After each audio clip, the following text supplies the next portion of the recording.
출애굽기 3장 12절 같이 읽습니다. 하나님이 이르시되 내가 반드시 너와 함께 있으리라. 네가 그 백성을 애굽에서 인도하여 낸 후에 너희가 이 산에서 하나님을 섬기리니 이것이 내가 너를 보낸 증거니라. 아멘. 하나님께서 우리를 부르실 때에 주저하거나 거절하는 이유는 무엇일까요? 그것은 첫째, 내가 해야 한다고 생각하기 때문입니다. 둘째, 그러나 나는 할 수 없다고 생각하기 때문입니다. 그러나 이것은 우리의 오해이고 착각입니다. 하나님께서 우리를 부르시고 어떤 일을 명하실 때 그 일을 하시는 분은 내가 아니라 하나님이십니다. 하나님께서 우리를 어떤 일을 하라고 부르셨다면 그 일을 하시는 분은 하나님이시고 우리는 도구일 뿐입니다. 우리는 하나님께서 명하시는 대로 가라고 하면 가고 전하라 하면 전하면 되는 거죠. 그 성취와 열매는 하나님께서 이루시고 맺으시는 것이지 내가 무언가 열매를 맺어야 한다고 생각하는 순간 우리는 하나님의 부르심에 순종할 수가 없게 되는 겁니다. 출애굽기 3장 7절과 8절에 의하면 애굽에 있는 이스라엘 백성들의 고통을 보신 분도 하나님이시고 애굽의 감독자들로 말미암아 부르짖는 그들의 소리를 들으신 분도 하나님이시고 그로 인한 그들의 근심을 아시는 분도 하나님이십니다. 그들에게로 내려가셔서 그들을 건지시는 분도 바로 하나님이십니다. 그리고 결국 가나안의 7 족속들이 거주하는 땅으로 그들을 데려가려 하시는 분도 하나님이십니다. 계속적으로 반복하여 강조되고 있는 표현이 바로 내가라는 말입니다. 그러므로 9절에서 이르시기를 모세에게 가라 하시는 거죠. 모세가 가서 모세가 해야 한다는 것이 아니라 하나님께서 처음부터 끝까지 모든 것을 다 하실 터이니 모세는 그저 가서 하나님이 하실 그 일만 전하라는 겁니다.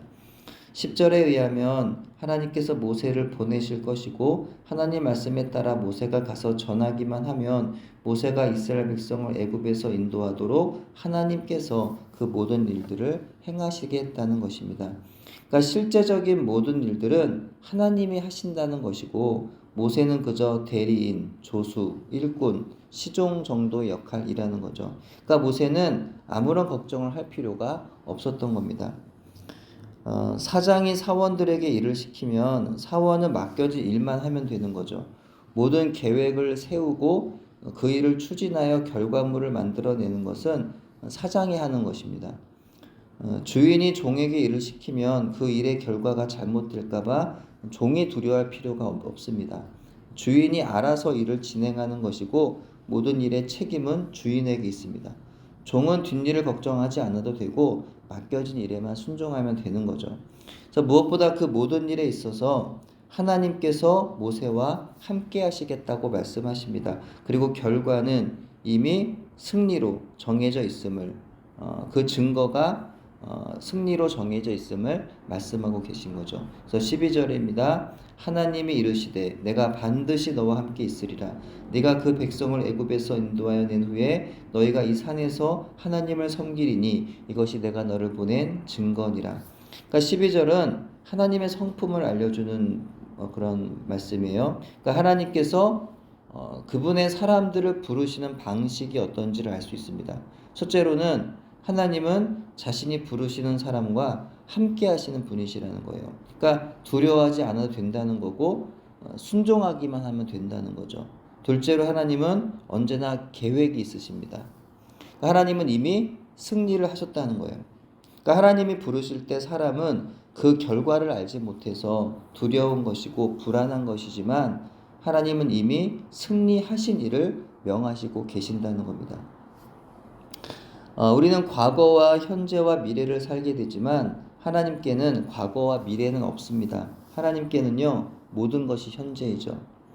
우리는 미래의 한 치 앞도 알지 못해서 두려운 것이지만 하나님은 이미 승리하신 현재의 일을 우리에게 명하시는 겁니다. 그러므로 우리는 하나님이 명하시면 이미 그 일은 승리한 일임을 믿고 순종만 하면 된다는 거예요. 하지만 우리는 믿음이 없어서 하나님이 부르실 때 선뜻 그 부르심에 따르기가 쉽지 않습니다. 우리가 그 부르심에 따르기 위해서는 그 일이 분명히 성공할 수 있을 거라고 하는 확신이 들 만한 어떤 구체적인 진행 방법을 알아야 합니다. 그래서 흔히 말하는 계산이 서야, 예, 계산이 이미 다 서야 그 일을 이렇게 시작하는 거죠. 그런 계산이 서지 않는데 선뜻 그 일을 시작하기가 어렵다는 거예요. 그래서 필요한 재정은 얼마나 확보되어 있는지, 협력할 수 있는 사람은 몇이나 되는지, 또 이 일을 추진할 때 예상되는 문제가 이렇게 발생할 텐데 그것을 어떻게 해결하면 되는지 하는 등의 어떤 준비나 정보가 충분히 주어져야 그래야 우리는 비로소 움직이게 된다는 거죠. 하지만 문제는 하나님께서는 그런 준비나 정보를 주시진 않더라는 거예요. 그저 약속을 주신다는 거죠. 내가 반드시 함께 할 거야. 또 반드시 승리할 거야 라고 하는 그런 약속을 주시는 겁니다. 근데 사실 생각해 보면 이것보다 더 충분한 준비는 없는 거죠. 하나님이 함께 하시고 하나님이 승리하시겠다는 거예요. 그거보다 더 확실한 게 어디 있습니까? 근데 우리는 그 하나님의 말씀을 믿지를 못하는 거죠. 근데 모세의 경우도 그랬던 겁니다. 모세가 원하는 하나님의 약속은 자기가 가서 바로에게 하나님 말씀을 전했을 때 바로의 마음을 돌릴 수 있는 어떤 그 구체적인 방법을 하나님께서 가르쳐 주시기를 원했을지도 몰라요. 또 이스라엘 백성들을 이끌어낼 때 어떤 예상된 어떤 어려움들이 있을 텐데 그 어려움들을 내가 이렇게 해결해 줄게. 그 백성들을 데리고 나올 때 어떤 재정은 어떻게 준비가 돼 있고 어떤 사람들을 이렇게 통해서 다 해결해 줄게. 뭐 이런 확실한 뭔가가 이렇게 있어야지 움직일 텐데 하나님 그런 거를 가르쳐 주시지 않았다는 거예요.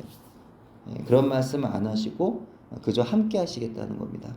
그리고 아직 이루어지지도 않은 그 일의 결과를 말씀하시는 거죠. 너희가 이 산에서 하나님을 섬길 거야. 그렇게 말씀하시는 겁니다. 그러니까 모세와는 달리 하나님께는 바로의 마음을 돌릴 수 있는 구체적인 방법 같은 것은 중요하지 않으셨다는 거죠.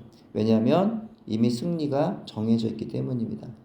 그러므로 모세는 사람의 반대와 저항을 신경 쓸 게 아니라 상황이나 환경 때문에 두려워하거나 주저할 것도 아니라 하나님께서 하시겠다고 말씀하신 그 결과를 믿기만 하면 되는 것이었어요. 그래서 우리도 때때로 모세와 같은 경험을 하면서 살아왔습니다. 아무리 생각해도 해결 방법이 보이지 않는 상황이었는데 결국에 시간이 지나고 보면 해결이 되어 있던 경험이 있어요. 도저히 살아날 가망이 보이지 않던 정말 나 이러다 죽는구나. 예. 얼마 전에 그런 얘기도 했었는데 정말 감기조차도 심하게 걸리면 내 이러다 죽는가 보다 이런 생각 들 때가 있어요. 근데 그렇게 도저히 살아날 가망이 보이지 않았던 그런 질병이었는데 결국은 나았던 경험.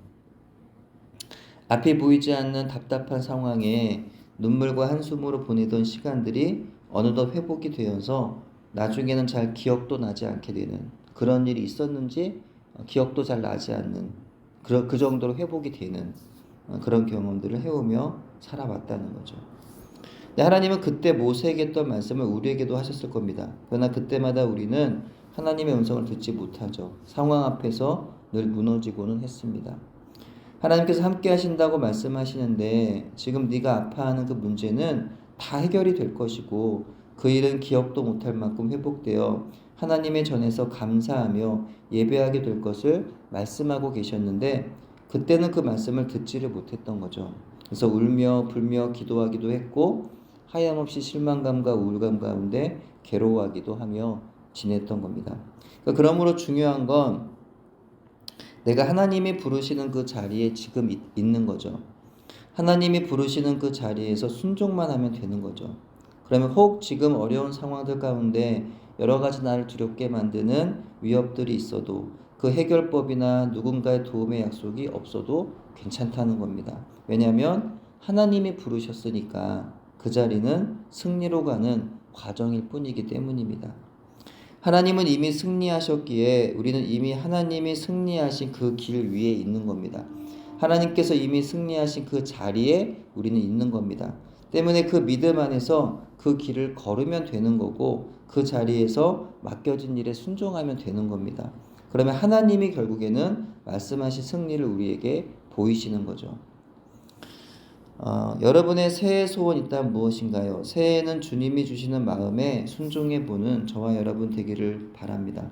이런저런 이유와 핑계로 해마다 결심했다가 하지 않았거나 못했던 일들이 있다면 올해는 실천해 보면 좋겠습니다.